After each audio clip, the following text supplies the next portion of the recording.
how long have you?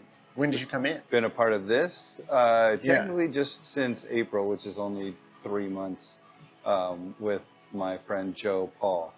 So Okay. The it was, other gentleman? Yeah, he was here earlier, and you may speak with him later on. I think he said he'll come back and do an interview with you. But yeah, it's kind of an interesting story how it came about that we took ownership of the shop. But I was good friends with Gil, who was the owner. You know, it's been in his family for 75 years now. Yeah. Tahiti Felix opened it and then passed it down to his sons, Maurice and Hero. And Gil's sister was married to Maurice, and so eventually Gil took ownership of it. Gil moved to Orlando a couple years, 2 years ago, and he's just, you know, been having a hard time coming back and forth consistently. And Of course, yeah. yeah, we have a lot of friends down here. I had a lot of friends in San Diego, and I come down here frequently from San Francisco, which is where I live full time. Oh, okay. Yeah, so I live in San Francisco full time. I have a shop there, and that's you know, another part of the story. But Joe and I were kind of looking to maybe open a shop down here because he was considering relocating down here, and he has a shop in Oakland.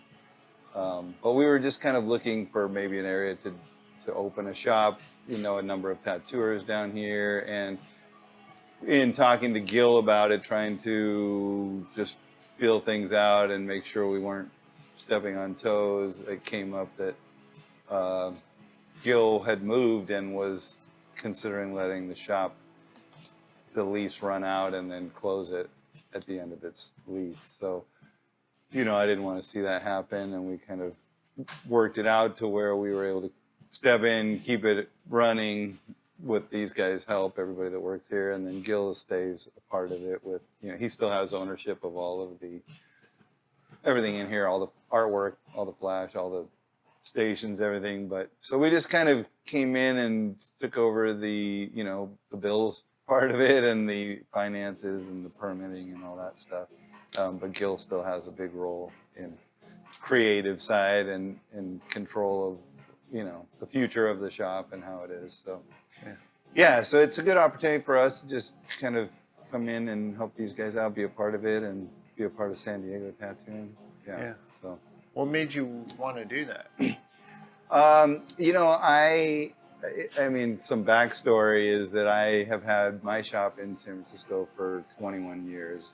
I've been tattooing in San Francisco for about a little over 30 years. Wow.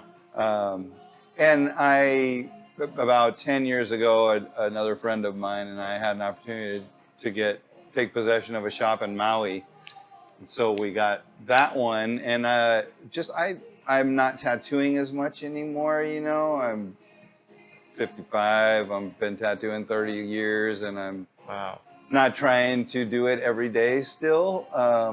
So, you know, the thing I really enjoy is being able to travel, meet other tattooers, give other people an opportunity, and develop the relationships with other people that are like-minded. So we were thinking of maybe doing something here because, like I said, Joe was thinking of relocating here. My wife loves it down here. We were spending a lot of time here, and we were just like, oh, it would be nice to maybe have a place that we can come and, you know, do business. So it wasn't really planned out to have anything to do with this, but like I said, it kind of just came about organically, which is also how the Maui shop came about. It's also how my San Francisco shop came about. Things just sort of, you know, you put your energy in one direction and make the right connections with people, and somehow or other things fall into place. I mean, really, I'm a big believer in synchronicity and you know, just life working out the way it's supposed to. So yeah, so this is very new for us, this shop, specifically Master Tattoo. And yeah, we're excited. We're about to celebrate 75 years next month in August. And we're going to have a big party. I don't know if Q told you about that, but hopefully you guys can come down and join us. There'll be a lot of tattooers, a lot of people, a lot of friends. We're just starting to put it together. Maybe. And we're also putting together a book that Joe and Gil have been working on with the history of San Diego tattooing and how Tahiti Felix came up in it and the history of this shop. And we put together, you know, a number of pages of flash designs and old acetate stencils. That's a pretty cool book. So That's awesome. we're going to be having that here available too at the party on August 3rd. So. Oh, so it's pretty close to being finished. Yeah. The book's going to publication this week, and you know, we're just finalizing details for the party, but we'll have a poster and a flyer out soon for that. Yeah. That's amazing. Yeah, I think a lot of people are going to be interested in that. Yeah, it should be good. I know my mentor is Henry Goldfield, who tattooed in San Francisco on Broadway from 1977 until 2014, but he's coming down for it. Wow. And I know Hero Lynch, Tahiti Felix's son, who's also around that age, will be coming down for the event as well. So it should be good. And Gil, you know. Yeah, what day? August 3rd, it's a Saturday. Okay. Yeah, in the evening. So we will have all the details and everything probably posted soon. You know, we're trying to finalize some details of the flyer and the poster, but yeah, should have something. That's the date, so mark it on your calendar, August 3rd. Yeah, that's awesome. Yeah. Well, I mean, so you said you're from San Francisco. Are you from San Well, I Francisco? grew up in Los Angeles. I was born in the Valley, Van Nuys, and lived all over around there, Canoga Park and Santa Monica. Moved back and forth between Orange County and Ventura County when I was a teenager, and then ended up in San Francisco when I was 21. I moved up there because I had a friend that lived there, and she was living with a guy who was trying to get into tattooing, and I was kind of trying to break into tattooing. You know, at that time it was before the internet, so there was like one tattoo magazine out. I think Outlaw Biker put it out. It was just called Tattoo Magazine, and I would get those magazines. You know, I was drawing a lot and airbrushing and just trying to find something to do with my art. I started getting tattooed in Hollywood when I was a teenager, and you know, kind of fell in love with it. So I moved to San Francisco sort of with the hopes of trying to learn to tattoo. I knew there was a lot going on there. It was the early 90s. Yeah. There was a lot coming out of like Tattoo City, you know. Close to the Breakfast Club era. Yeah, just a number of things that were showing up in tattoo magazines at the time. Looked like, you know, San Francisco was a place to be. There was a lot of, first time I went up there, I just saw all the graffiti and the different, you know, just the culture was so much different. I mean, I grew up in and around LA, and we would spend time in Hollywood, but it just was such a different vibe up there. Yeah. So, Hollywood isn't as glamorous as... Yeah, and San Francisco just felt so like there was just so much else, so many other things going on, a lot of vibrant culture that I hadn't been exposed to, you know, living sort of in the suburbs of LA. So, I mean, I went there for one weekend and I was like, I got to get here. I'm going to move here now. Yeah. So I came home and like, you know, packed up my shit and moved right back as soon as I could. And I, you know, with the friend, with the help of my friend who was trying to get into tattooing also, his name was George, we bought a Spalding and Rogers kit out of the back of the tattoo magazine. It's like $230 or something, and you get the, you know, all the shit and a t-shirt that said tattoo artist. Yeah. And we started reading, you know, going to the library, reading about sterilization, and got a pressure cooker, and we'd get our needles from Spalding and just tattooing out of our kitchen. You know, most of the stuff we practiced on my legs, which are just covered in, you know, kitchen shit, right? Just like sitting there in the kitchen trying to figure it out. Yeah. So I did that for a few years. I tattooed my roommates and their friends, and you know, $30, $40 for a tattoo, and had no idea what I was doing. And I knew that I needed to get an apprenticeship. So I spent close to 3 years looking for an apprenticeship. I was just working in retail and living on food stamps. And eventually I got hired at Goldfield's on Broadway. Henry Goldfield hired me in 1994. The guy who I had started with in the kitchen, George, his name is George Pitlack, goes by George Phillips. he got hired there first. And so he was tattooing, and then he had already he graduated with an art degree, and Henry kind of just put him straight to work as a tattooer. But when I started about 6 months to a year later, I became the apprentice, and I just, came in cleaning toilets and floors and shit, right? Which was Typical. yeah, did that for a year, and then he let me start bringing friends in a little bit and tattooing. Made me quit tattooing at home. Yeah. And just did the apprentice thing. So when he hired me, Henry told me his apprenticeship was 7 years, and no one had ever lasted that long. So Wow. yeah, and by the time that 7-year mark rolled around, I had been tattooing there for years and was more or less managing the shop. And he was not tattooing nearly as much anymore, so he would only be in once or twice a week, But during that time, I had an opportunity to buy this other little tattoo shop that was on the other side of the city, because he was in North Beach, and there was a girl that had a little tiny, like small little spot way out by the beach.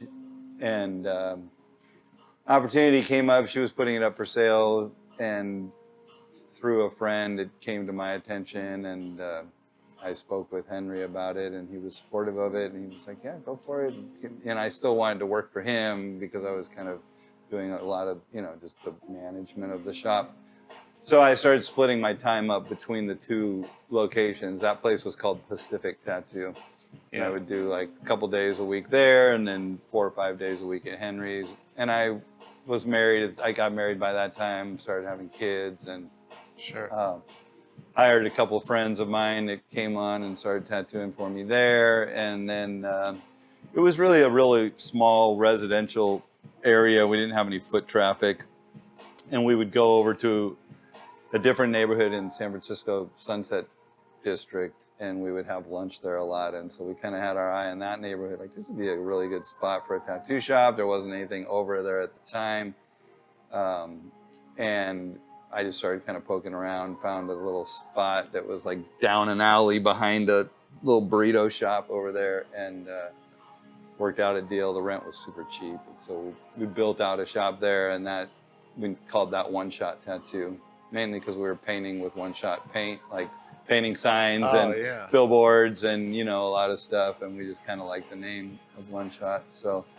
So for a while, I had, this was around 2000, 2001, I had Pacific Tattoo, which was out by the beach. I had a couple artists there, and then I had One-Shot Tattoo, had a few artists there. And I would do a couple days at each spot, and still like 3 to 4 days a week at Goldfields. Cool. Yeah, and then eventually after a couple years, it became a little too much to keep both of my shops going. So I closed Pacific Tattoo, hired, brought those people over to One-Shot, and then still did a little bit for Goldfields over the years. But by that time, one of the other artists, this guy Rob Merrill, had taken on the management of Goldfields, and I was spending more of my time at One-Shot. So, I would still kind of be a part of Goldfields and maintained a real close relationship with Henry, my mentor. Yeah. And then in 2014, Henry retired and closed that shop.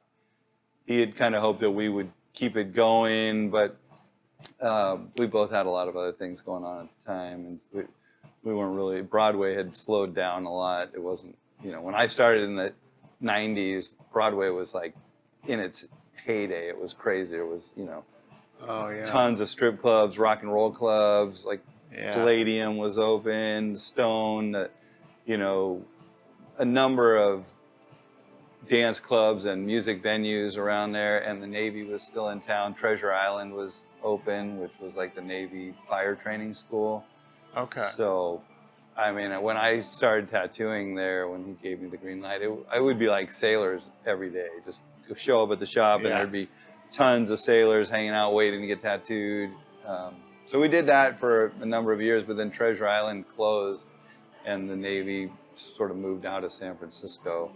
Yeah. Which killed that vibe on Broadway, because they would all be up there, those young sailors be up there getting tattoos, going to the strip clubs. So we were on Broadway. I don't know if you're real familiar with North Beach, but Not really. Broadway intersects with Columbus, and that's kind of the main divider between the Italian section of North Beach and the Chinese section of Chinatown. Okay. So right around the corner from us on Columbus was Ed Hardy had Tattoo City, and then a block down with Lyle Tuttle's. So Goldfields and Tattoo City and Lyle Tuttle's were kind of the three main tattoo shops on that side of town. Wow. So, you know, the military spent a lot of time up there just because all the clubs were up there, restaurants, bars, you know, like I said, there was like 8 strip clubs on Broadway at that time. So tattooed all the dancers, we tattooed all the bouncers, we tattooed all the sailors, we tattooed all the people, you know, it was crazy all the time. But yeah, when that was right before the boom of the shows and everything. Yeah, that was, you know, early to mid 90s, 94, 95, and then I don't know, somewhere around 98, maybe 99, I think Treasure Island closed, and it sort of started dying down and became a little more of a ghost town there. Oh, wow. You know, and then the .com boom kind of happened, and then at that time there was a number of tattoo shops opening up around the city. That was around when I purchased that little shop. So, you know, at that time there was probably maybe a dozen or so tattoo shops in the city. Compared to now, there's got to be probably hundreds, you know. So, but yeah, it was a good time. It was a good time to be getting into it. You know, I feel like it was tattooing was sort of transitioning from this era of like 70s and 80s kind of fine line and like funky rainbow unicorn Pegasus stuff into this more like graffiti driven new school style of the 90s and early 2000s. You know, a lot more people coming into tattooing that had backgrounds in other art areas like design and fine arts and, like, you know, like I said, graffiti started influencing tattooing a lot. Tribal was really huge at that time, right? Yeah. Zulueta, yeah, it was. all that. Yeah, so I started spending more of my time in the early 2000s with One Shot. That was kind of my main priority, you know, and I had a number of artists over there, and you know, just kept going with Goldfields back and forth. Like I said, in 2014 we closed that shop, but right around that time, a friend of mine who was a bartender, he had a bar in San Francisco. He and I he's not a tattooer, but he always loved getting tattooed. He was covered in, I had tattooed his whole body, and he always liked to be a part of the culture, and, you know, would say to me, like, we should open a shop at some point. So we were kind of looking to expand. You know, I had a number of artists that were sitting in with me, but I didn't have enough space for people, and we had a friend who had moved from San Francisco to Maui at that time, around 2014, and my wife now, my girlfriend at the time, we went over and visited, spent a little time over there, came back from Maui, and my friend that owned the bar, he went shortly after that, and came back, and we were kind of joking, like, oh, we should open a shop over there. Wouldn't that be awesome? It'd be so fun to just have a place to go back and forth to, right? Like, and then totally out of the blue, like 2 weeks later, I got an email at One Shot at my shop, and it was from a couple that owned a shop in Maui. They had sent out this email to a bunch of shops across the mainland, just advertising that their shop was for sale on Maui. Wow. And I forwarded it over to my friend, and I was like, dude, what's the chances of this, right? Yeah. Like, how weird that we were just talking about it. And he was like, call them up, right? So we called and got back on a plane and went over there, and they just had a beautiful shop, and it was, you know, total turnkey operation. So we went back and forth for a number of weeks and just kind of hammered out a deal with them, and were able to pick that up. So that was right around the time we were closing Goldfields. Henry, my mentor, retired, and just kind of packed up the stuff, and, you know, he gave away a lot of his memorabilia and kept some of it, and we have some of it. Yeah, so then we so we took over this Maui shop, and I've been going back and forth there now for about the last 10 years. Like once a month, I go for about a week at a time. And I've got a great crew over there, good shop manager, yeah. So I've just been doing kind of back and forth, living in San Francisco, spending time over in Maui pretty frequently. And then we started coming down here and spending time down here. And another one of those, like I said, pretty random synchronicity type situations where we kind of kicked around the idea of having a shop down here. And before we knew it, one thing led to another. And then, you know, this deal happened with Gil. So Yeah, it's almost like it's history repeats. yeah, I mean, I feel like if you know, if you're doing it for the right reasons and you kind of, I don't know, but I feel like things happen the way they're supposed to, right? And I feel like I came up under my mentor. He really hammered home the integrity of the profession and keeping the profession, the history and the respect of it. And I feel like I've tried to bring that to tattooing. And when I bring someone into tattooing, you know, because I've had a number of apprentices or just young artists that I've mentored over the years. I don't know, I just feel like tattooing's given me so much that I really try to give back as much as I can. And so I feel that.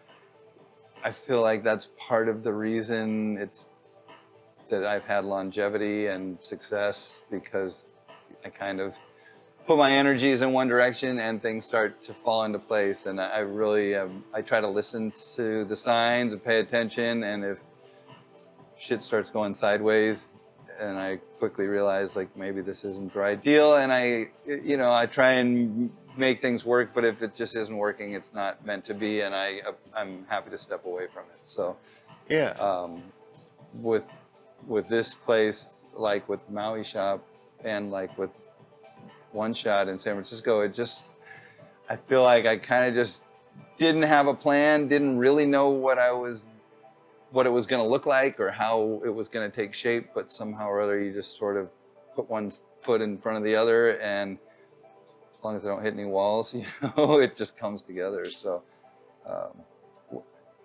I think when I first was interested in opening a shop, it was sort of because I was having kids, I was more financially driven. I knew that I could only make so much tattooing on my own, and having other artists would help me financially support my kids.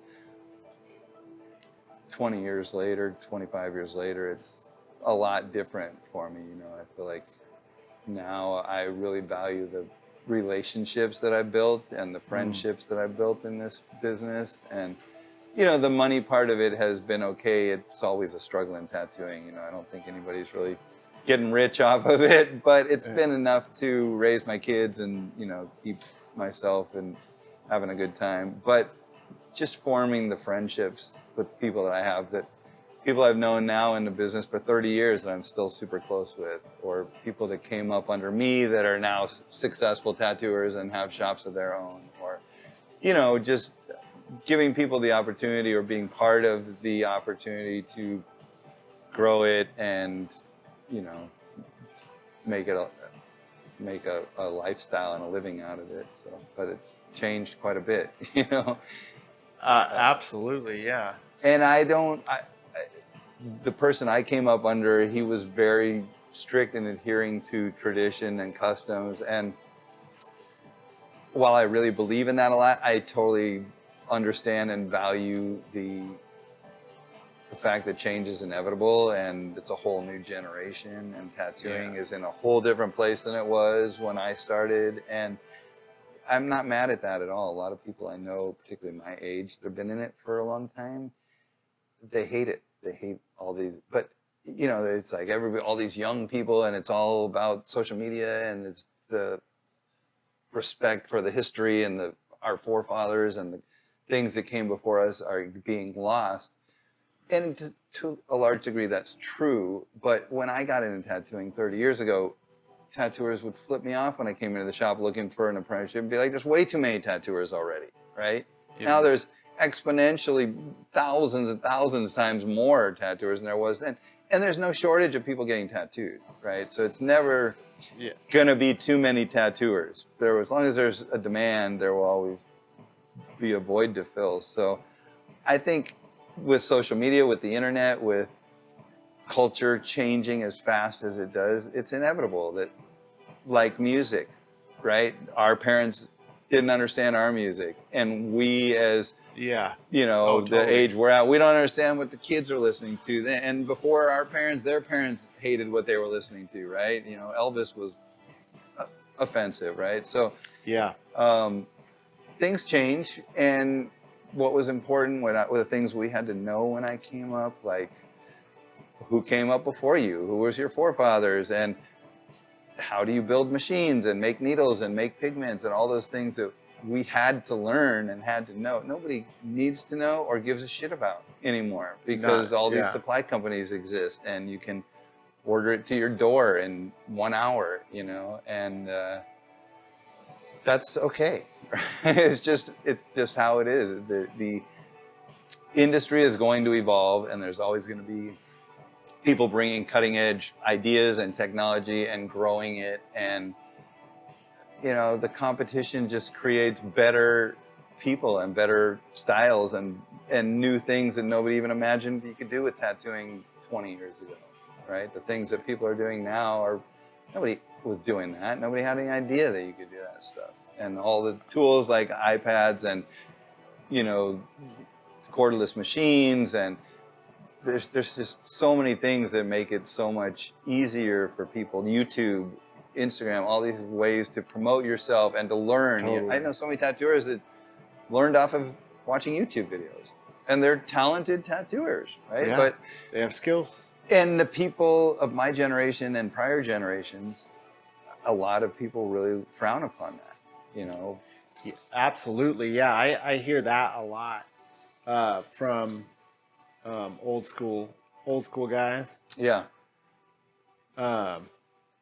You know, some artists don't even really touch paper anymore. Exactly. I'm the only one at my shop in San Francisco that does, really. I go to the art supply store and I bring back, you know, microns and color erase pencils and tracing paper, and everybody's on their iPads, like, you know, and I have an iPad and I rarely use it. I mean, mainly because I haven't taken the time to really get comfortable with Procreate, but I think it's a great tool. I see what people are able to do with it, and it's amazing. Most of the time, if I need to do a tattoo or design a tattoo, I have to lean over to somebody around me and be like, hey, can you help me out with this? Put it on your iPad and clean it up. Yeah, yeah. But, you know, again, I don't think there's anything wrong with that, right? Yeah. It's just advancing it. I remember one of the reasons that really kickstarted my idea to record this kind of stuff is I had done this guest spot in San Jose. And I was asking one of the apprentices, I was like the 8 artists there. I was like, is there even an on-bar needle in this shop? And he's like, no one uses on-bar needles. I was like, an on-bar needle doesn't even exist in the Yeah, shop. right. He's like, no, it's all carts. Yeah. I was like blown away. I was like, what? Yeah. Well, it's funny. I have a good friend who I've been tattooing for 25 years, and he recently was over at my shop getting tattooed. And he worked at our shop, I don't know, 20 years ago as like the shop guy. You know, he never became a tattooer, but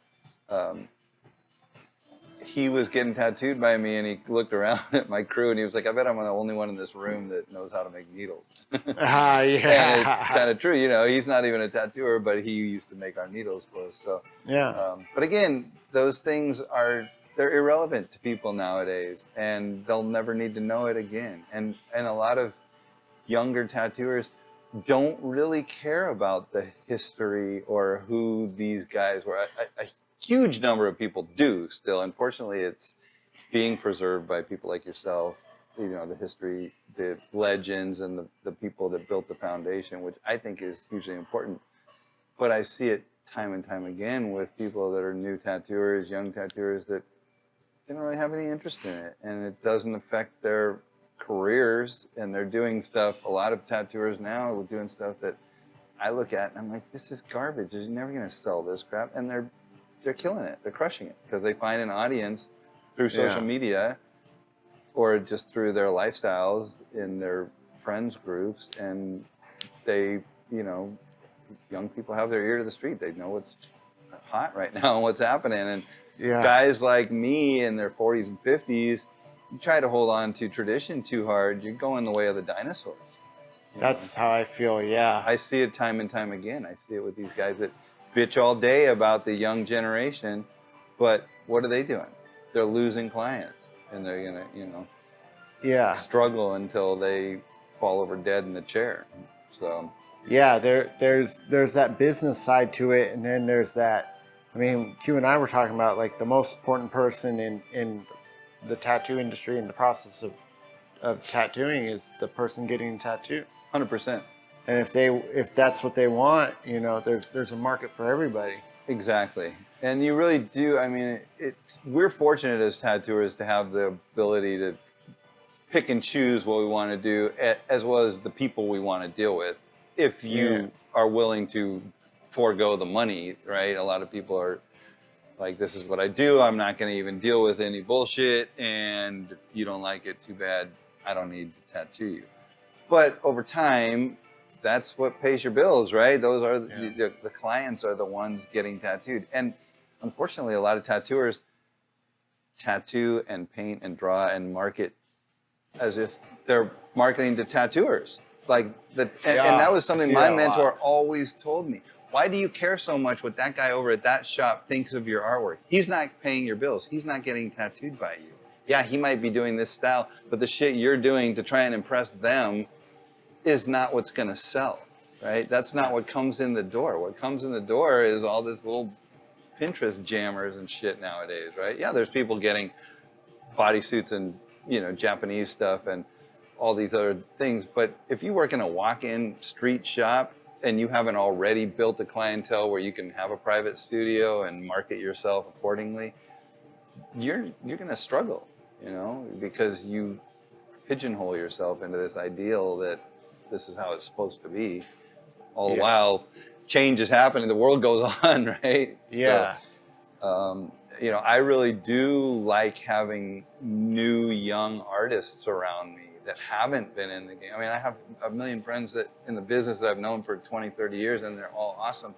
But I learn a lot more from new young artists. I learn what people are doing, what styles are happening, what supplies are happening, right? Like the younger generation is the future. So yeah, well, at some point, a lot of the way I think and the arguments I make, it's like at some point you're going to stop tattooing and they're going to keep tattooing. And especially what you said about how tattooers market to other tattooers, that's one of the big hot topics online these days, because that's how people present themselves on social media. yeah, And they present themselves for there. It's like your stuff is geared toward other people, other tattooers, but not for drawing clients in. right. You're trying to impress your peers, but that's not your client base, 100%. Right. Yeah. They're not. They're and I mean, when I started to change my social media around, I got a little bit of, you know, some people were like, "What are you doing? You're an influencer now." But it was all of it's geared for bringing people who have no idea what I do in. Yeah. Like to funnel them in. Like, here's my aftercare packets. This is what they look like. This is how to book a tattoo with me, and like a little carousel with like slides. Well, I totally agree. I really do believe 100%, and it was drilled into me too, is that people are coming for the experience. Yeah. You can give them the best tattoo in the world and a shitty experience, and they're likely not going to come back. And there's people doing amazing artwork that don't have any personality, and they're killing it. They're successful. But 9 out of 10 times, I think people return because they feel the connection. They want the connection. They want their artist to feel. They want to feel like their artist cares about what they're doing and putting the time and the effort into understanding and having this kind of relationship rather than just like, let me put this on this body part, right? Because people know, they feel that. And I know people that are really talented tattooers and they struggle to get clients because they don't connect with their clients on a personal level. Yeah, you don't even have to be that good. That's the other side of it. I know I've seen it over and over of people that are not that good. They work with people that are all around them 10 times better than them, but they're slammed because they're doing it. They're promoting themselves on social media. They're making their connections with their clients. They're laughing and joking and listening and remembering and reaching out and all those things that are crucial to. And at the end of the day, this is a business. I totally respect the artwork of it, the history of it, the culture of it, and the tradition of it. But I've met tattooers that are like, well, I'm not in it for the money. I'm in it for the art. Well, then it's a hobby, and you're in the wrong business. You need to go find a career. Because if this is your career, you should be maximizing your potential and monetizing it, right? Because it's a business. Yeah. And at the end, there's plenty of tattooers that are like, oh, well, I make enough. I make enough to pay my bills and I'm able to do my artwork and that's fine. Well, that's fine when you're 20 and 30, but start having a family, start growing old and having medical issues. It's not enough. It's not nearly enough. We don't have health care. We don't have retirement. We don't have a pension. We don't have any of the things that a normal 9-to-5 job. And that's why I tell people, you're better off going to work for Starbucks. If that's your attitude in tattooing, good luck, because you're not going to have any future in that, So I agree, yeah.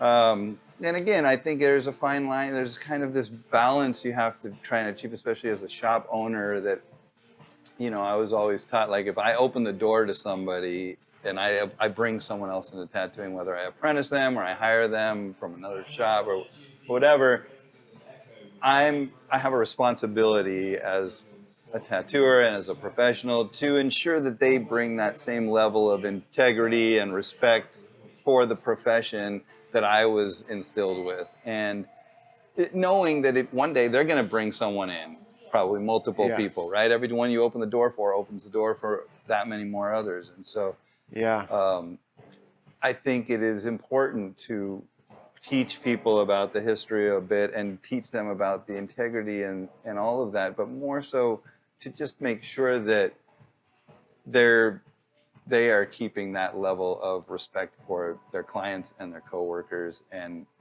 by doing that, I feel like they are continuing to give to the profession rather than just coming in and taking from it. Yeah. Well, I think there's more than one way, like one singular way to help the industry grow. Absolutely. And I see I'm in a lot of online groups, and I observe a lot of it, particularly this Facebook group, Tattoo Shop Talk. I don't know if you're familiar with it. I'm not, because I'm not online very much. That's okay, yeah. But it's kind of like the same what you're talking about. It's happening in front of you, and it's happening there too. Mm-hmm. You see that a lot. Yeah. And you see, and even just in my own personal experience, I've been on the other side of the fence where I've been technically superior in skill, but struggled so hard. That's always been my struggle, is helping the client out. And only in the last few years, even like last 5, that I really start to turn around and realize that the best currency to have isn't talent, but it's trust. And people will rather get a less technically talented tattoo by someone that they like versus somebody that they don't really like or they don't have a connection. Totally. Yeah, and that's what I was telling Tara there, is that I have tattoos by some big name tattooers and I love the tattoo, but the experience was kind of and I wouldn't go back, right? But I have tattoos that were done in my friend's basement or kitchen, and we had the greatest time doing it, laughing and drinking beers and sharing stories, and those things mean so much more to me. Those tattoos, when I see them, bring back that feeling, and I'd go to that guy a million more times. And I really do feel like the general public, people that aren't full-time collectors and going after big name, you know, collecting those kind of people, which a lot of people do, and I think there's nothing wrong with that. But your average everyday tattoo client, yeah, they want a good tattoo, but more than that, they want to feel like their tattooer paid attention and listened and gave them what they were looking for. And I see it over and over again where someone walks up the counter, they're nervous, they're scared, it's their first tattoo, they have an idea, and the tattooer on the other side of the counter just goes like, that's all you gotta do. Like, well, you see the person's face just like, oh, this guy is not on the same page as me. My idea is stupid. And it goes sideways and they walk out the door. Whereas if the artist is just like, oh yeah, maybe we need to make some changes, or that's not actually going to work as a tattoo, but you show interest and you make a connection. People are like, all right, thank God I can relax. And they come back because they feel like that person took the time to recognize them, and they didn't, because people are intimidated. You go in a tattoo shop, you're like, oh, the cool guy is going to think I'm an idiot with my dumb idea.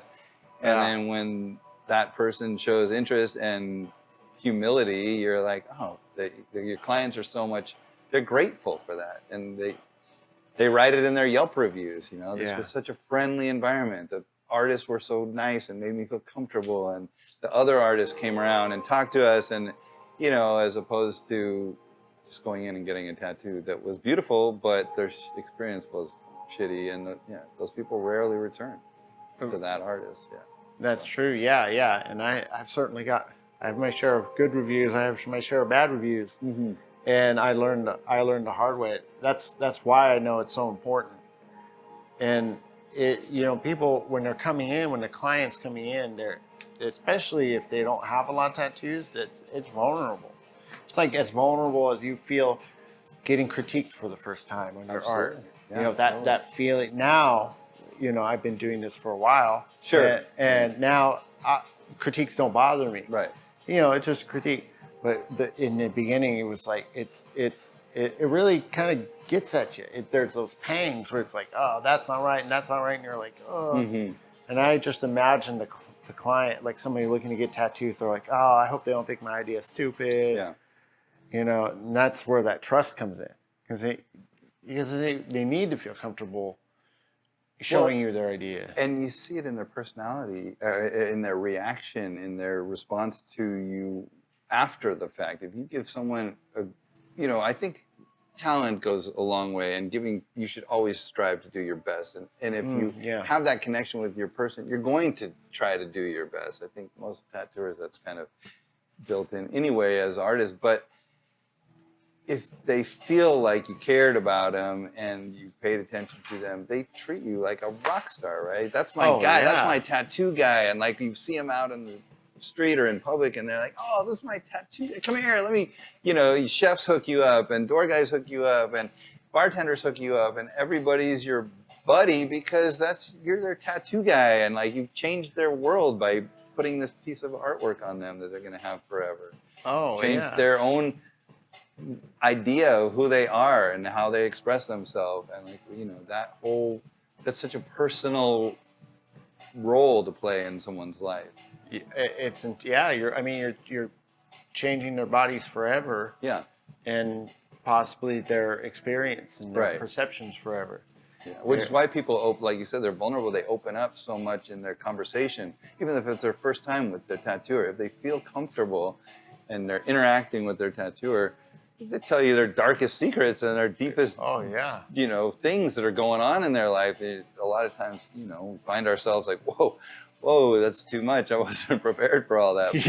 But it's because people are in that position of vulnerability and they feel comfortable enough. And that's really, again, the one thing at this point in my career that I really take away from tattooing that has been the most valuable to me has been those connections with my clients that turn into friends, lifelong friends, and other tattooers that turn into lifelong friends, Yeah. My old boss used to always say that, like, some people just come and go and they're just kind of moments in your life, or they're, as a shop owner, sometimes they're warm bodies in the chair for a while, but then there's other people that become lifelong friends, and they're like your family, and they can be anywhere in the world, and you still have those connections with them.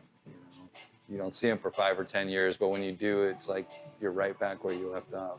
Oh, absolutely. Yeah, yeah. I have quite a few friends that some you can't even get rid of if you wanted to. Exactly. But I really value, those relationships, and I like people. I like people's stories. I like the differences in people. I like that, one guy has a bunch of strengths in one area, people I work with, and somebody else has 0 of those strengths, but they have strengths in other areas. Everybody has their quirks and their different needs and the way that you have to interact with them, and finding that common bond that you can, connect with someone on is huge. I really think that keeps me going. It's what I enjoy when I'm traveling or when I'm home, when I'm hanging out with my friends, whether it's clients or coworkers, just making those memories.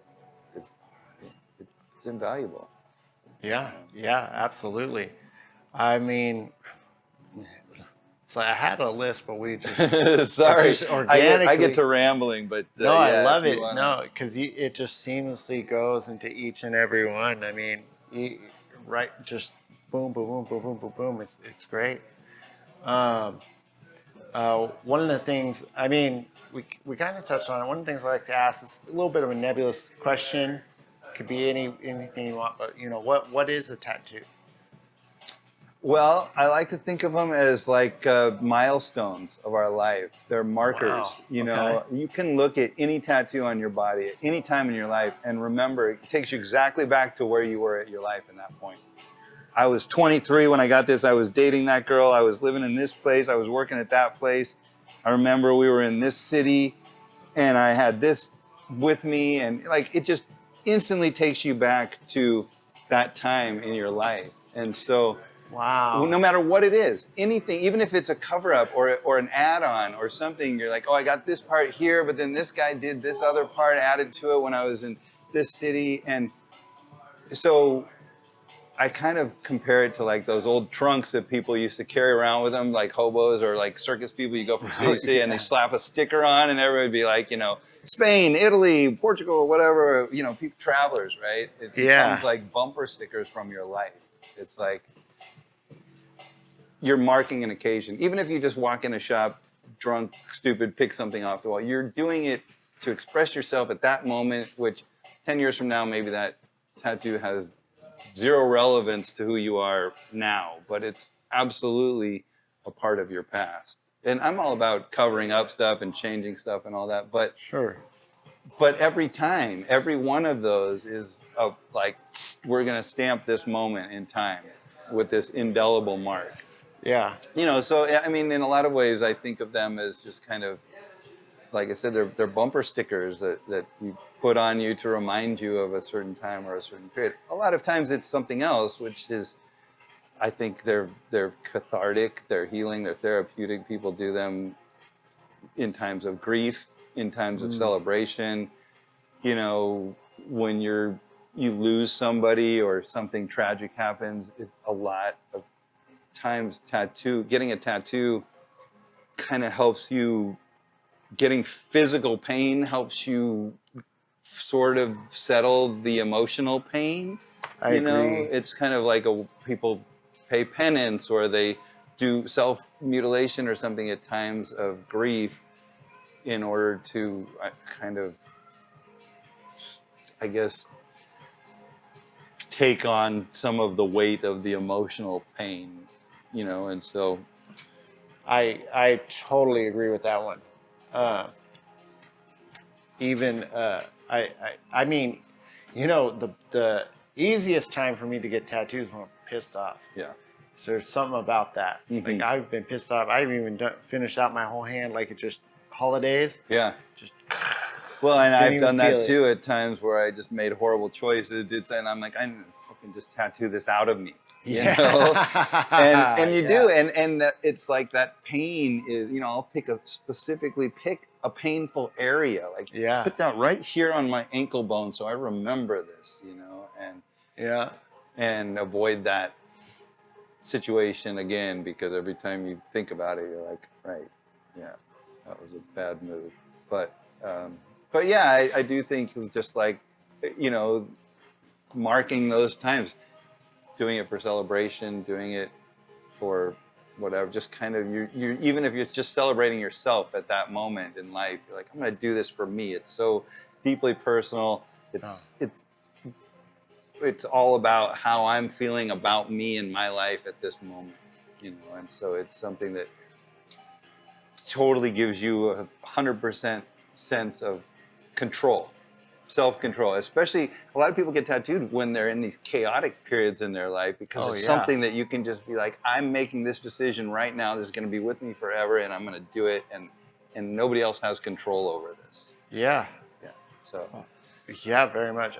The countless times I've heard that people tell me, it's like one of the things I love is like being able to tell you to stop. I'm like, it's an interesting point of perspective. I mean, each and every person that I talked to today has a completely different. What is a tattoo? Yeah. Like, completely different. Well, I always likened tattooing to music. I think the way you learn to tattoo is similar to learning to play an instrument. The way you approach tattooing, there's a billion different musicians throughout history from all over the world, and they all have a different idea of what it's supposed to be about, and why they got into it, and what it means to them, and what they're creating, and why they're creating it. And like music with tattooing, there's never too many musicians. There's always an audience for it. There's always going to be more. Every day, millions and millions of people turn 18 every single day for the rest of humanity. Yeah. And are eligible for tattooing. Every culture in the world since the dawn of man have tattooed themselves in one capacity or another. And so it's not going anywhere, and it means something totally different to every single person. Whether you're doing it or you're just getting it, everybody has a different idea of why we do it.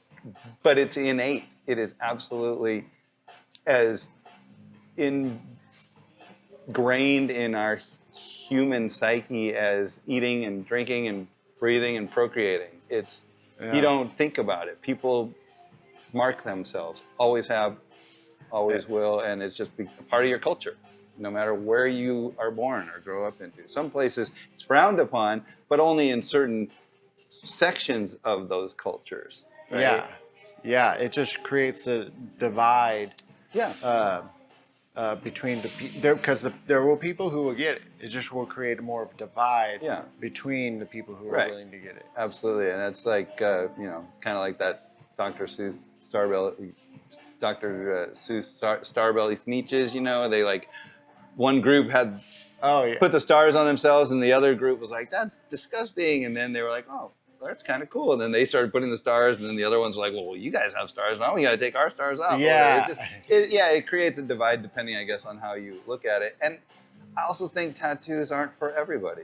I believe that, yeah. If you don't want to get tattooed, don't get tattooed. My old boss used to have a pin, and it said the difference between tattooed people and non-tattooed people is tattooed people don't care if you don't have tattoos. Right? Yeah. And there's nothing wrong with it. It's not for everybody. Now, you probably see it too. An awful lot of people get their first tattoo when they're like 70, 80 years old. Yes. They come in, they're like, I never thought I'd get a tattoo. I never wanted one. I always was against them. But my granddaughter got this beautiful little butterfly, and I want something similar, And they love it because they're at an age now where they don't give a shit, right? They're like, oh, I always thought it was frowned upon, and my coworkers wouldn't like it. And now they're like, I'm retired. I don't care. Yeah. I'm gonna live my life. And that's another thing, is it gives you such a sense of, like I said, freedom and independence is something that's so personal that, people are like, this is what I'm going to do. And if you don't like it, I don't care. Yeah. Yeah. Yeah, totally. I've tattooed people. I was so carried away with your story, I forgot my point. Sorry. But, it's, Well, I was mentioning, you know, how people get their first tattoo when they're older, and I've seen a number of people, like I said, in their 70s and 80s, and they get them in very visible places, like their Yes. hand or like the neck, or you know, Yeah. even on the face. Sometimes someone get their first tattoo, and they'll put like a little flower, like right over here or something. Like you're an 80-year-old woman, never got a tattoo in your life. You sure you want it on your face? And people are like, yeah, I do. I want Yeah. everybody to know that this is me and this is what I do, and you know, yeah. Yeah. It's.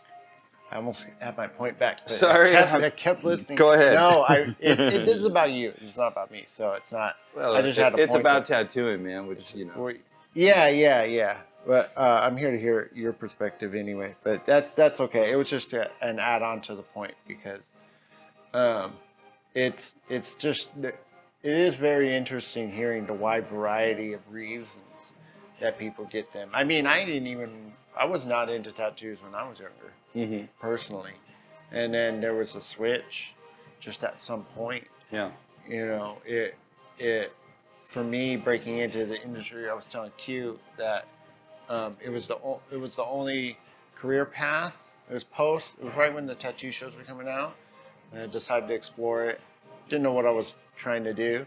And I was like, whatever I choose next, I'm just going to go with it and just never stop. I'm never going to change my major, nothing, whatever. I'm just going to go until like the brakes fall off. Because that was my problem. Kept switching my mind. Yeah. And it happened to be tattooing, but I got so many no's that it just emboldened me further. And it really developed this strong appreciation for the entirety of it as a whole. Yeah. Most other professions, like you go to college, they're all funnels. Yeah. Trade school, anything. Right. They're like, yeah, we'll whatever you want, we'll figure it out. Sure. This one, and then tattooing was like, nope, you really gotta. It was like hard line. You know, they were like, no.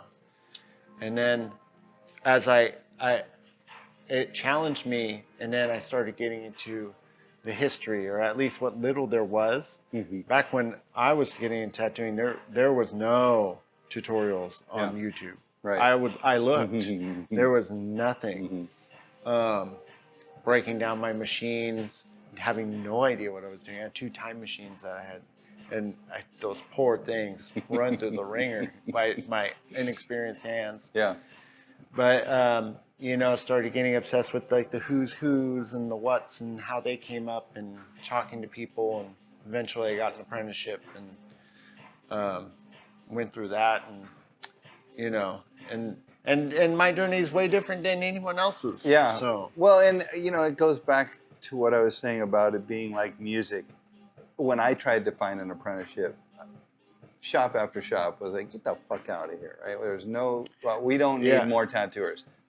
I got that a lot. Over my career, since I've had a shop, I have apprenticed a number of people, brought in several people who, you know, I wasn't sure if they were going to be good tattooers. And some of them weren't, and they went on to not tattoo, and they're working at somewhere else. But going back to the music thing, I think, like, nobody ever says there's too many musicians, and nobody ever says, like, you shouldn't play the guitar. Right? Like, if that's what you want to do it. If you want to be a tattooer, do it. And if your heart's in it, and your brain is in it, and you do it the right way, and you can be successful, right?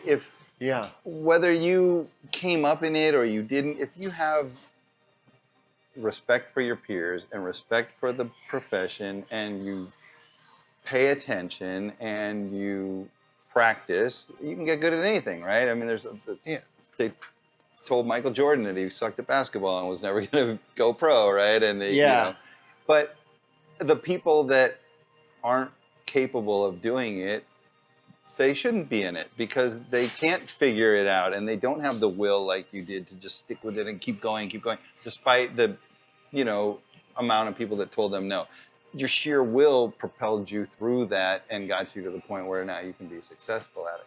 Some people just tap out, as well they should, because if it's too hard for you and you can't handle it, then you don't deserve to be in it. But if you do hack it, and you do put up with it, and you do suck it up and do all the things and find a way to make it work for you, fucking more power to you. Like, There's people doing all kinds of things with tattooing that I don't necessarily agree with. And some of them are really exploiting it, but they don't last very long. You know, there's a number of places that are coming out with this, like those temporary fading tattoos out of Ethereum shit or whatever. Yeah. Shit, we put like tens of millions of dollars into that. They're investors, and they're closing every single one they open. They're falling apart because nobody wants that shit. Because those people that started it weren't tattooers, and they really don't. They're just vultures to come in and pick it up. You know, so. Well, yeah, I have a lot of strong beliefs about that, and I have probably a little bit more knowledge on the inside than most people, but I know that it's a venture capital investment. Right. And my theory always was that they weren't building, you know, venture capital people build businesses and sell them. Yeah. So that's what I haven't really followed that tattoo line in a while, but I didn't have a very strong opinion, especially coming at it with an open mind. I don't have a strong opinion that there, you know, like what you said, that there's an investment into the craft. No. I think that and then another thing too, there's no market for it with that one. It kind of exists, but I don't think they did their market research enough, but also I don't think that they didn't bring on enough respected tattooers. You know, you have to get people in the business that people in the business respect. Yeah. And if you're going to try and do something that is just going to take away from the profession and take from the business without giving something to it, or having people on board who have given to it, it's a recipe for failure. You know? Yeah, and I think that's kind of that's like a good example of it. I don't think, you know, like the one thing I haven't explored is that new Magic Ink, the one that disappeared, that you can turn on and off. But I think that as far as like the actual, you know, getting tattooed sucks. And the what I've learned through researching that is that the people who want to get tattooed want to get tattooed, and the people who don't want to get tattooed don't want to get tattooed. Oh yeah, and perfect segue. The point I was going to make. I remember this one guy he didn't know about my profession. He knows that tattoos are good. He's like, "Well, sell me on the tattoo." We're at a bar. I hate telling people that I do tattoos at the bar because it's just you just got to hear all these ideas and no one's ever going to get. Right. But he was like, well, sell me on a tattoo. First thing I said was like, well, do you want one? And he's like, no. And I was like, well, then I'm not going to do that. Yeah, why would I try? It makes no sense. I don't want somebody who doesn't want one to get one. Exactly, yeah. Why would I want that? Why would I sell you on a tattoo then? Like, no, it's like... Yeah, you don't ride a motorcycle. I'm not going to try and sell you a motorcycle. Exactly. Yeah, Harley's not going to try to sell to me. Right. Yeah, or whatever. And I totally agree with that. It's not for everybody, and there's no reason why I have to convince anybody to get tattooed that doesn't want it. Right? People, like you said, people that want to get tattooed get tattooed. They're going to get it. You know, another thing that goes with that is now all these people like athletes and musicians are doing this anesthesia, going under for 10 hours and getting their whole back done or something. And again, if you got the money and there's people willing to do it, whatever. I don't knock anybody's hustle. If that's your thing, that's your thing. It's not my thing. I think, getting tattooed, it sucks, and having tattoos is awesome. So if you want to have tattoos, you got to get tattoos. I do think there's value in going through it and earning it and sitting through the time and the pain, and that makes it that much more valuable. It's just like earning your money versus inheriting your money. If someone gives you the money and you didn't do anything for it, it doesn't mean it doesn't have the same value. And sitting through hours and multiple sessions on a tattoo so that you can earn the right to wear that for life, that in itself has a lot of value. If somebody wants to go and they can pay $100,000 and get anesthesia and have 3 artists knock out their bodysuit while they're knocked out. I mean, that's fine. That's their prerogative. They earned the money. They did whatever it took to get to the point to be able to do that. more power to them. But Yeah. I don't think that I would feel comfortable being a part of that because that's just, you know, I have my own beliefs about it. So. I imagine touch-ups are kind of hard. Yeah, right, exactly.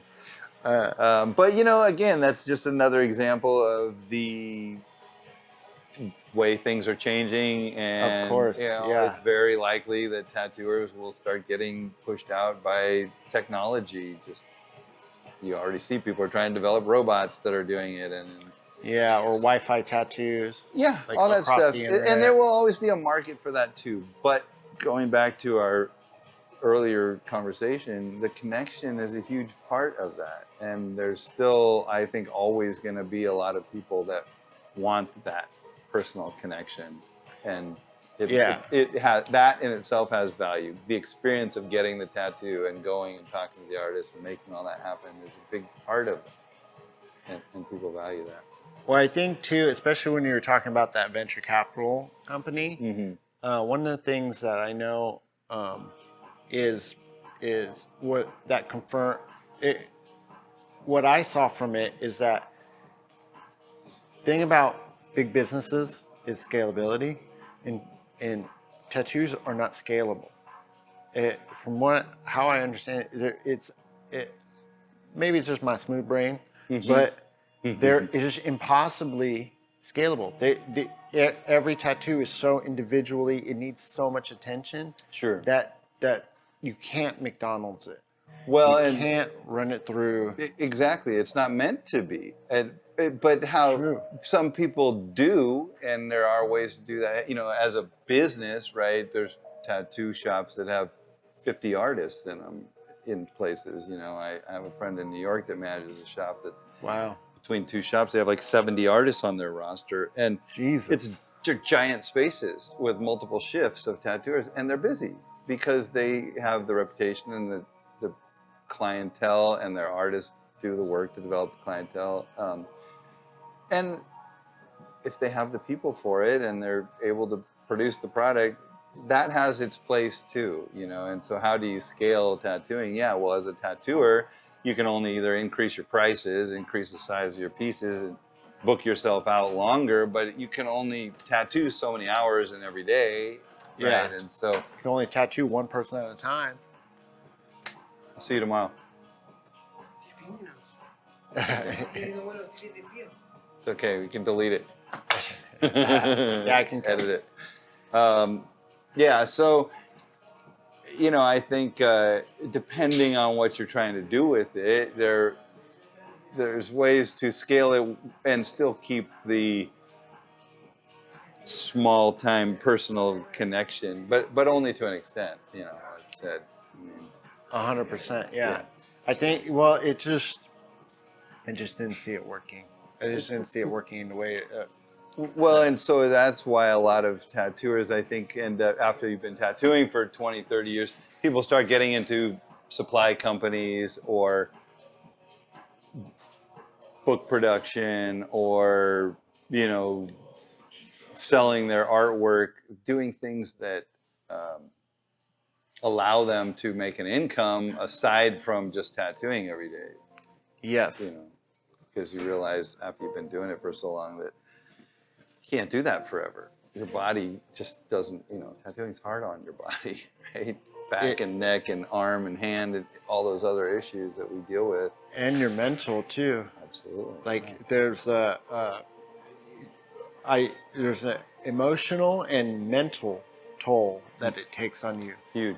And after, if you do like 4 big pieces in a day, which is possible, it's crazy, but it's possible. And at the end of the day, you can't even think straight. You're just like exhausted. Yeah, you realize you haven't eaten in 12 hours. Yeah, I feel it. I have to limit the amount of tattoos I do per day, because if I do too many, then I can feel it. It feels like swollen in front of my brain, and I just can't. I'm just like, I just need to veg. Like no one can give me a decision. Sure. Like don't. One time, my girl had to drive us. I was like, I just don't want to drive. We were going to a concert. I was like, but I had to so I had to squeeze like 3 appointments into like 6 hours instead of the 8. And I was like, and I had to come in early too, and all that. And I was like, I just can't right now. Well, I think it's much easier for people to get in tattooing when they're young. When you're Oh yeah. 20, 25, guys that have come to me, people have come to me in their 40s looking to start tattooing. You know, I've been a graphic designer my whole life. I've been doing this. It's hard to get into it because it does take a lot out of you. And when you're young, you have the energy, you have the drive, you have the hunger for it, and you're able to do that for hours and hours and hours and hours. Yeah. It gets harder on your body the older you get. And like you said, you're on your mental state too. Just dealing with walk-ins and talking to people and listening to their stories and having to do the whole dance is a lot of work, from the talking to the drawing to like communicating and changing the drawing. But it's so much that you know, frequently you're like, fuck, I just want to get this done, you know. And I mean, when you do, you feel really good about it, and making the person feel good about it is so important and essential. But it's very taxing. Yeah. It can be very draining. Yeah. I couldn't, like, when I was coming up, when I was you know, and I was on my own for the first time, I was sleeping in the shop. Me and this guy, he had this vision to open the shop closer to him, and we had opened it together with his brother's money, and I was sleeping in the shop. I was eating out of a can, like literally chili out of a can, like with a dollar store can over. And I was fine. I was fine doing that. Yeah. And but I don't know if I could do it now. Like sleeping on this like stiff, like that foldy couch from IKEA. Yeah. Oh sure. Well, that's when I was younger. You know, we traveled all over, sleeping on couches, and 3 people in a motel room, 1 on the floor, or whatever. You can do that shit. Conventions, you know, you tattoo all day and then go upstairs and set up in the room and tattoo all night, and then you're drinking and whatever else goes along with it, and then you got to wake up in the morning, eat some shitty hotel lobby food, and get right back at it, right? Yeah. You know, to have some hair of the dog just to keep you going. I mean, I did that for years and years, but I couldn't do that now. No way. No, yeah. Yeah, it's not. It's just, you know, my body wouldn't let me do that. So that's why I think those early years, when, you know, that's the time if you're going to get into tattooing. If you can do it when you're young, do it, because the older you get, and you have responsibilities when you're an adult, right?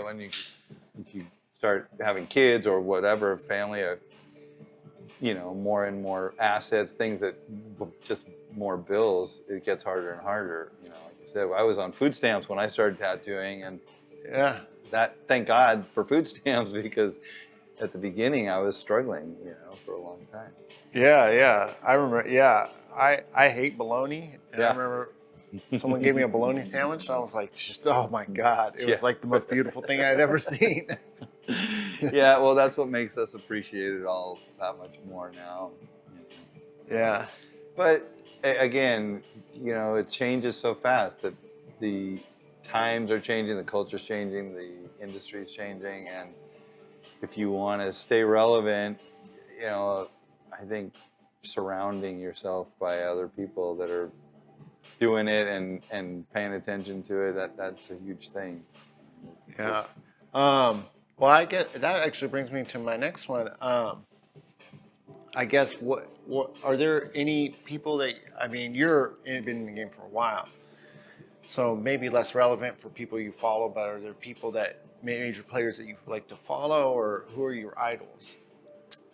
You know, I don't know if I have idols as much these days. I can remember a time, a handful of years ago, you know, maybe 10 years ago, when I would just scroll through the internet or social media and be like, I cannot believe the amount of people doing amazing artwork nowadays. Because like I said, when I was coming up, you knew who the hitters were all over the world. If you were a tattooer and you paid attention, you knew who the names were. There was enough of them out there that it was a lot, but you could pretty much identify everybody at a convention that was anybody. You recognized they were the same people that were always showing up in the magazines. You know, it was like the old timers, you know, Hardy and Lyle Tuttle and, you know, Bob Roberts and Rollo and all these guys. then, you know, and Jack Rudy and Charlie Cartwright, and then the people Scott that came up Silvia. under them, right? Yeah. And all of those guys, a lot of those guys were coming out of San Francisco, you know, Freddie Corbin and Deutsch and Scott Sylvia, Tim Lehigh, all those people. But at that time, there was like Guy Atchison and Paul Booth and people that were making big names for themselves. And that was it. And you knew every one of them. You knew who they were at least. Now, and like I said, it got to this point where some years ago, a dozen years ago or so, where I would just like, I'd see something online and be like, who is this person? Oh, it's some young person. Where do they tattoo? At some shop I've never heard of, in some town I've never heard of. Yeah. And they've been tattooing 2 years and they're doing shit that I couldn't even imagine, like blowing me away, right? Are people coming out of Europe, like Italy and the UK, that were just doing these amazing, like, it looked like oil paintings, right? Yeah. You're just like, and now there's so much of it that I don't even know that I can identify. The people that are my idols are people that are still doing it. Guys my age that are still tattooing day in and day out, that have been doing it for as long or longer than me and are still in that chair 5-6 days a week and doing back pieces and sleeves. And, you know, I mean, there's too many of them to name, but I see a lot of them at people that I've known for that long or that I've watched for that long, and they're still churning out just solid, full color, huge pieces day after day after day. That impresses me because I can't do that. I just don't have I don't have the bandwidth to do it. And I mean, my priorities are elsewhere and my focus is elsewhere, and I've raised my kids and now I have businesses, and I'm more, you know, I enjoy just sort of being active within my crews and my shops and you know, being more behind the scenes. But as far as, like, you know, what impresses me in tattooing is, like I said, the people that just have the longevity and are still relevant and still doing stuff, you know, making machines or coming up with products that are recognized and respected because of the name of the person that is behind it, you know. And so, but again, as far as, like, I see 21-year-old tattooers just blowing people away, just doing shit, you know. People have been tattooing. They learned off of the internet. I know several people who taught themselves to tattoo. I got a couple guys that work at my Maui shop, and, you know, they came up in Iran where it's illegal and just learned to tattoo with smuggled products and homemade shit and YouTube, and became super talented tattooers. They're just doing amazing work. And so many people that I see that are like, you know, they didn't have any formal training and they're just able to take their skills and what they're able to learn, which that in itself is really amazing. Just being able to watch someone else and learn and pay attention enough to put it together and market yourself to be successful. And there's tons of people that are opening their own studios, private studios, and they never had any formal training. And they just are making it work because they're good at marketing, they're good at what they do, and they're able to maintain a presence. So, you know, I can't knock it because it's working for them. And it might not be what I agree with, but, you know, everybody has their own way of doing things. And I think the minute you start having biases and prejudices, you're just limiting yourself. You know, because there's ways that people do it that I think are unscrupulous, or they're, like I said, they're culture vultures and they're taking from us. And I don't encourage that, and I don't cheer those people on. I don't condone it. I think that, you know, they're always going to exist and there's nothing we can do about it. But people that do it the right way, do it with respect, do it with humility, remain humble, and continue to give their clients a good experience, like they're carrying the torch for tattooing into the next generation and the next future, and they're going to do it on their own terms, right? They're not going to do it on our terms or the guys that came before us. They're going to be like, yeah, that's great. Thanks for the foundation. Thanks for the knowledge. Thanks for the tools. And we're fucking out of here, right? And they're going to go off into the stratosphere. And so I am grateful to have been a part of it and you know, where I came from. And I don't pay too close attention to what too many people are doing. I follow a certain handful of people on the Instagram, but like I said, more often than not, things show up in my feed that are just suggestions for me, and it's somebody in some place I never heard of, at a shop I never heard of, that's doing stuff I couldn't even imagine 10 years ago, that anybody could do with Yeah. tattooing. So Yeah. Italy is a big one. Italy's yeah. got a lot. Whatever they got in the water over there Yeah. is like I've seen some crazy, like hyper realistic, ultra mega. I don't really do real. I tried my hand at it and it Yeah. wasn't for me, but it's impressive. And then you get a lot of people like towards the Midwest, just doing like really gnarly things. I mean, that's even how Big Me's came around, because he was a graffiti guy. Yeah. He's a white boy who does gangster lettering, and I remember, I think one of the things they told him, I'd seen a biopic on him, and they said that he wouldn't make any money at a convention because people don't want to get lettering at a convention or something, and he was like the busiest one on his first convention. It's just, I think people too, they really like that. When I've studied a lot of these things, one of the things that really people like, as far as like a mass culture of people, is they like different but not too different. 50% same and 50% new is like the magic number. Yeah. For That's interesting. it can't be like too way out there. Right. But if you take traditional and you twist it up just about 40 to 50% in your own way, Yeah. and then it's brand new and people are like, oh, I love it. Right. It's fresh, it's new. Yeah. You got a line out the door, and all the neophiles are coming in, all the people who like the new, and then establishes kind of like a new culture. Yeah. Or a new That's interesting. standard. Yeah. But it makes sense, I guess when you think about it, I can see that's how tattooing has evolved, really, and the people that are doing big stuff. But again, like that lettering, right? That there's so many guys now that are big lettering crazy artists, and that was never a thing really before. Yeah. People didn't specialize in that kind of stuff. But yeah, it's just another one of those styles that nobody ever thought of, and nobody ever started doing, changing it up to the extent that they're doing it now, and it blows up. And there's a lot of it is who you hook up with, who you connect with, and that helps get your name out there, and helps also people establish their own styles. That plays an important role. I think connections, and that's one of the things. That's even one of the reasons I try to travel and shake as many hands as possible. I'll reach out to a shop that I like and just be like, I'm just trying to make friends. Really. That's, like I said, it's one of the best things I like about tattooing. I've made friends all over the world from conventions or from emails or from Instagram, where they're like, hey, I'm an artist in Brazil. I'm going to be in San Francisco in this month. Can I sit in at your shop? I'm almost always like, hell yes, come sit in. I love to meet new people. And I recently was turned on to a book. I read a lot, and my tax guy actually turned me on to this book called Who Not How. I think it's by Dan Sullivan. Sounds familiar. And it talks about scaling your business. And if you want to, if you're already an entrepreneur, or you have an idea, or you have a business, or you have a product,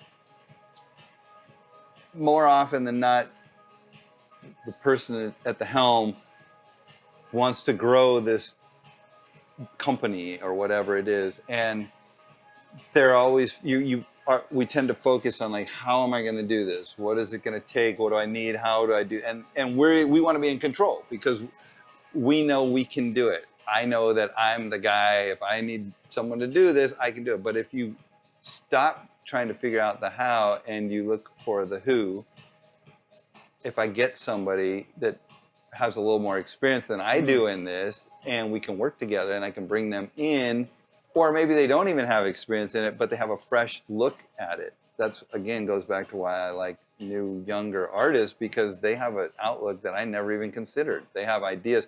They are paying attention to things that I'm not even looking at. And so they come in with these ideas of, like, let's try this. And now you're splitting up the pie more because you bring more people in, but you're able to grow the pie way larger by growing your team bigger with people that are capable, and everybody has a role, and everybody's not doing the same thing. Everybody's doing something different toward the same end. And, you know, rather than thinking about doubling or tripling your business or your product or whatever, your, you know, production, you can 10 times it, 100 times it, maximize it so much more by just bringing in a couple of extra people. And maybe this person has a who that they need to reach out to and bring into the fold. And, you know, companies that have expanded on huge levels, it oftentimes just goes to who they hired to run this section, who you have managing your people, who you have even as your apprentice, your shop guy, your whatever. Like, bring the right person in, and it can change the dynamic and add so much more to what we thought we like to think of ourselves as, like, I know what I'm doing. But more often than not, we don't. And even if we do know what we're doing, if we can delegate some of that stuff to other capable, competent people, then we're able to focus on the other stuff that we're really good at and put all of our energy into that, rather than 10% here and 10% there and 10% there. And then none of it is getting the attention that it needs, right? So this whole who, not how idea is very much, without really ever realizing it, how I have managed to sustain my businesses and take the enjoyment out of life that I get from it, and the people I work with, because I'm bringing people that, like, an example of it is when I'm hiring someone or I'm interviewing someone, whether they're starting out or they're looking for an apprenticeship or they've been tattooing 15 years, like, they hand me a portfolio, I'm like, tell me about yourself. I don't really care about this. Everybody's doing that. Anybody can, a fucking monkey can make a tattoo. You're just sticking with the pointy end, right? Tell me about yourself. Can you look me in the eye and talk to me? Are you articulate and not wasted? Are you too introverted and shy to deal with people at the counter? If you're able to tell me about yourself and you seem like you have a brain, you're going to go far. Even if you have zero art talent right now, because you're going to learn and you're going to be around people that you can connect with, that are going to show you. And because of the fact that you're able to interact with people, you're going to be given so many other opportunities to learn and get knowledge from people that will help you get there. And so I've seen it so many times where people who have been tattooing a long time, they come in with their portfolios that are pretty basic, but you hire them and they work around a group of talented people, and in a very short time, a year or two, they're doing stuff way beyond what they've been doing for the last 5 or 10 years. They suddenly just leapfrogged, like, huge leaps and bounds because they were inspired and had people around them that were helping push them to get there, you know? And so that's kind of, when I read this book recently, I'm like, man, I really agree with that concept, that principle. And I do think that's why community is everything, right? Like, it takes a village to make anything happen. You try and do it all on your own, and you're gonna stumble and stutter a lot. Yeah, absolutely. Are you a big reader? I am a big reader, yeah. Self-help business. I mean, not so much that type of stuff. I do read a lot of self-help stuff, and I don't think of myself as a very good businessman, actually. I'm a people person, right? So One Shot is mine. I did that on my own, and I can't ever take credit for doing it on my own, because I did it with a group of friends from the bottom up, and they were all integral in helping me build it. And many of them are still around on board, and some of them are not anymore. But like with this shop, I have a business partner, Joe, and in my other shop, my business partner, Martin. Those guys handle a lot more of the business and the admin stuff, permits, licensing, payments, bills, because I hate paperwork. I'm an artist. I like to draw, I'm visual, and I'm a people person. I like to chat with people, I like to know people, I like to interact with people and see what people need and where I can help and what I can do. And if it requires making phone calls and getting online and filling out forms, I got to have someone else for that, because I can't do that. I could if I wanted to, but I don't want to spend my time doing that. I don't want to spend my time figuring out my own taxes and you know, I want someone else to be able to do that stuff so that I can do this stuff. And that's where I've found my strengths, is working with the people, you know, and being on that end of it. So I feel that too. I think that what I've learned, I like a lot of self-help business. I consume quite a bit of that, and a lot of it centers around the idea of being the best businessmen are people, and being able to do like that skill alone is probably the most powerful skill of all skills of any, whether it's kung fu or drawing, yeah. focusing on tattoo. It's like that's like the umbrella skill. I've always said I'm not good at any one thing, but I'm good at bringing people together that are good at stuff. Like, you need an electrician, I got a guy. You need a roofer, I got a guy. You need a tax guy, I got a guy, right? I'm not good at any of that shit. You need a mechanic, it ain't me, but I know somebody. And so because of that, I'm able to reach out to this person, that person, and bring everybody together to do things like build a shop, or, you know, plan something, make things happen, because I'm like, oh, I don't know somebody that does this. Do you know somebody that does this? You do? Great. Get them, right? And now I've got a guy too, right? And so, yeah, it's huge. It is huge. Well, so I guess my last question here: what do you think the future holds for you, or for the shop? I mean, I would love for this shop to last, all the shops to outlast me. You know, I have kids. I don't really look at like who's gonna be doing what after I'm gone, but I think just those things that, like, this place, you know, this isn't the original location that Felix built it. This is like the 7th location it's been in, and it's changed hands. It's been in their family, but it's been run by a number of people, and there's been tons and tons of artists through here, and they didn't just come in and make tattoos. They came in and ran the shop and created the atmosphere and the history. And so, you know, I really feel that I only played a small role in all of the things that I'm involved in, because none of them would have happened without all the other people. And so, future of it, tattooing is not going anywhere. A lot of people I know right now are like, tattooing is dead. Oh, the heyday of tattooing is dead.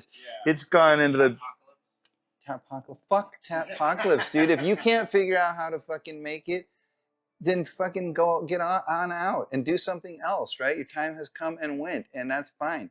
Musicians don't last forever. Save your money while you're hot. Don't spend it all, because that's the lesson that all tattooers need to learn, is like, people start tattooing, you're making money, you're like, fuck it, let's buy shoes and trips and art and machines and books. And then there comes a day where you're like, oh shit, what happened to all my clients? But pivot. Don't get stuck. I hate when people go, this is who I am. That is not who you are. You are whoever you want to be. Today is different than yesterday, and tomorrow is different too. And just because you always did it this way doesn't mean you always have to do it that way. Just because you always thought this thing, change. There's nothing stopping you. And look around at what the successful people are doing, because there are plenty of successful tattooers. And like we said, half of them aren't nearly as good as the ones that are struggling.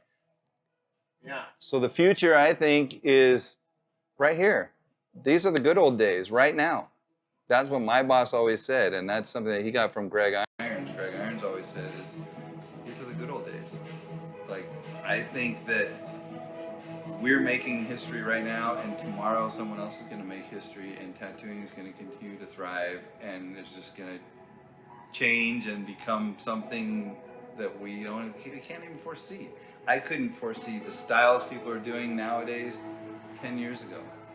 So I think tattooing is going to just continue to get bigger. People are always going to get tattooed, and tattooers will change and adapt. And 20, 30 years from now, we ain't going to be shit. We're going to be dead, or we're going to be old, and a whole new generation will be doing it a whole different way. Are we wrapping this up? Am I out of time? The battery just died. I saw it. Cool. Yeah. Oh, why is there? When I check over, I'm just making sure that the things are working. And then I saw there was one bar and it was like it was going with your voice. So I was like, oh, okay, his is on. And I look again, I was like, All right. Well, I think that's great though. Yeah, man. There's so much in this that's just amazing awesome. already. Well, So much, just your knowledge, your experience. Like I was riveted. Like from get, I was like, cool. Well, I appreciate that. There was a lot where I was gonna say something, and then you said sorry. And I was like, just carried away with it. All right. Well, Yeah. sorry about that. You know, you get people talking, but No reason to be sorry about that. That's a good thing. well, I'm glad that you were able to get some stuff. And I gave Tara my card, so because I wasn't sure if I was going to still be here when you and Q were done, but it's got, Right. it's got my phone number on that, so you can always reach out anytime, man. If you need Of anything. And course, you yeah. live up in the Bay, so I mean, feel free to come by anytime up there too. Oh, I'd love to check out the shop. Yeah, absolutely.